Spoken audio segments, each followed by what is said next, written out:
नमस्कार। आज आपको एक ऐसे कस्टमर से मिलाने जा रहे हैं जो लगातार खाता से पैसा कटवा रहे थे। जैसा चाचा जी का कहना है कि मैं लगातार खाता से पैसा कटवा रहा था ईएमआई, लेकिन कोई कलेक्शन एजेंट आए और इनका पैसा खाता से ना डाल के कैश लेना शुरू कर दिए। जब से चाचा जी परेशान हैं, उनका 295 बैंक का ICS चार्ज इतना काटा है चाचा जी के कहने के अनुसार, और पासबुक भी मैं देख रहा हूँ उसमें इनका कलेक्शन एजेंट की लापरवाही के कारण इनका पैसा इतना फाइन लगा। जैसा कि आप इसमें देख रहे हैं, अगर कलेक्शन एजेंट इनको सही से गाइड करता तो इनको 295 जो एक्स्ट्रा महीना में 4 बार देना पड़ा वो नहीं देना पड़ता। शायद इसी का खमियाजा है। हम रिक्वेस्ट करते हैं कलेक्शन एजेंट से कि कस्टमर को गाइड करें कि पैसा आप जब भी कटाएं तो खाता से कटाएं और टाइम से पहले पैसा रखें खाता में। पैसा में नहीं रखने का सलाह देने के कारण इनको 295 होता क्या कि कलेक्शन एजेंट अपना फ़ायदा के लिए वो नहीं बता पाते हैं कस्टमर को कि आप खाता से कटवाइए, क्योंकि ना बताने के कारण एक भोले वाले कस्टमर जो खाता से पैसा कटवा सकते थे वो पैसा कैश दिए, क्योंकि इनको क्या मालूम है, ये तो सोचे कि कंपनी का आदमी है, पैसा चाहे कैश ले या खाता से कटे बात बराबर है। लेकिन ये फाइन के बारे में नहीं बताए। इनका उससे नुकसान क्या हुआ, पहला तो इनको लॉस हुआ। जो लॉस हुआ है पैसा का वो हुआ नहीं हुआ, साथ में सिविल भी इनका डाउन हुआ, सिविल भी आपका खराब हुआ। एक कलेक्शन एजेंट का घोर लापरवाही है। कोई भी कंपनी का कलेक्शन एजेंट है, कृपया कस्टमर को सही गाइड करें कि आप पैसा जब भी कटाएं खाता से कटवाएं। हाँ, जब उसके घर जाएं नहीं खाता से कटाएं तो पैसा लेके काट दें और रसीद कस्टमर के दें। ये नहीं कि उनको ये बोल दें कि खाता में ना डाल के हमेशा पैसा हमको कैश दें।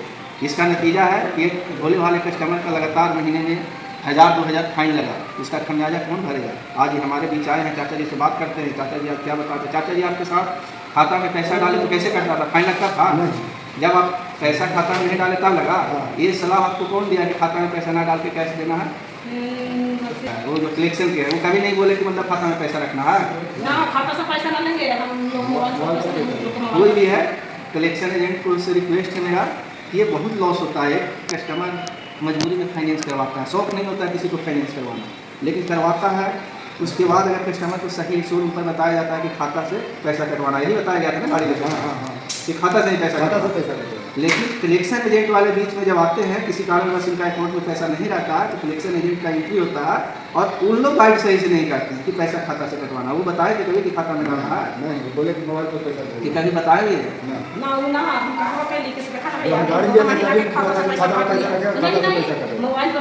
देखिए कस्टमर साफ इनके बातों से झलक रहा है। इनका पासबुक लगभग EMI इनका 2.5 साल का था। इन्होंने 2.5 साल में लगभग 22 महीना खाता से कटवाया, एक भी फाइन नहीं लगा। लेकिन लगातार इधर 2 महीना 3 महीना से परेशान है, क्योंकि एक बार मिस्टेक से इनका खाता में पैसा नहीं रहा और ये कलेक्शन एजेंट गए और इनको सही से गाइड नहीं किए, जिसके कारण 295 महीना में 4-5 बार कटा और इनको एक्स्ट्रा फाइन जो है जो कंपनी लिया से लिया ही, साथ में एक बैंक का ICS चार्ज कटा। और ये शोरूम पे आए हैं समझने के लिए। चाचा जी को मैं बहुत बढ़िया से समझाया, चाचा जी मेरी बातों से सहमत है। जो मैं समझाया उससे आप सहमत हैं? बात को समझे हैं क्या कहना चाह रहे थे? अगर खाता से कटवाते थे तो नहीं लगता था, जैसा कि पीछे नहीं लगा था। यानी शोरूम में आपको गाड़ी लेते पहले बताया गया था कि खाता से कटवाना है।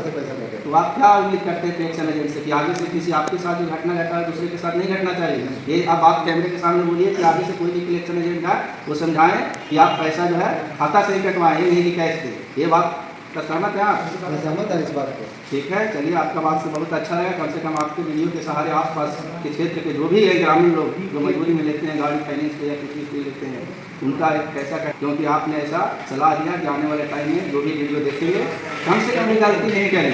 ये गलती करने से नुकसान आपका हुआ है, पैसा आपको तो देगा नहीं कोई। तो हमारा पैसा वापस नहीं आएगा। हाँ, वापस नहीं आएगा। एक कलेक्शन एजेंट जो है उनसे आपका बातचीत हुआ, बोले बात करिए कि मेरा फाइन लगा से कौन देगा?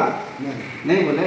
जिनको एक बार जो भी आपका पैसा लेते थे उनको कॉल करके बोलिए कि भैया आप सही से नहीं बताएं जिसके कारण हमको फाइन लगा, ये पैसा कौन देगा? साथ में आपका सिविल खराब होगा।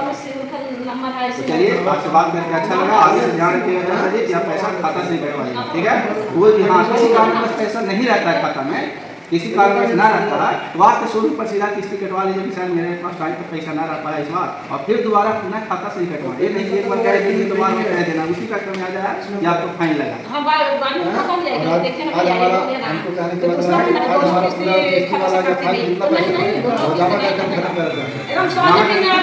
इसका लिए आपका EMI 2 बच रहा है ना। वो जमा करना चाहते हैं हाँ तो ठीक है, आपका पैसा जमा हो जाए, कोई दिक्कत आगे में जमा कर दूँगा, आपका पूरा फाइनल पेमेंट आपका अच्छा कर दूँगा। लेकिन कम से कम आपके माध्यम से बहुत से हैं जो पैसा एक बार में नहीं देना पाते हो, तो कम से कम वीडियो देख के आगे से कहते रहेंगे कि पैसा खाता में नहीं रहा तो शोरूम पे जाकर कटवा लेना, या कोई कलेक्शन एजेंट आए तो उनसे कटवा लेना, फिर दोबारा खाता से नहीं कटवाना। ये नहीं कि कैश देना, कैश दीजिएगा नुकसान आपको होगा जिस तरह आपका। ठीक है, आपसे बात करके बहुत अच्छा लगा, बहुत बहुत धन्यवाद।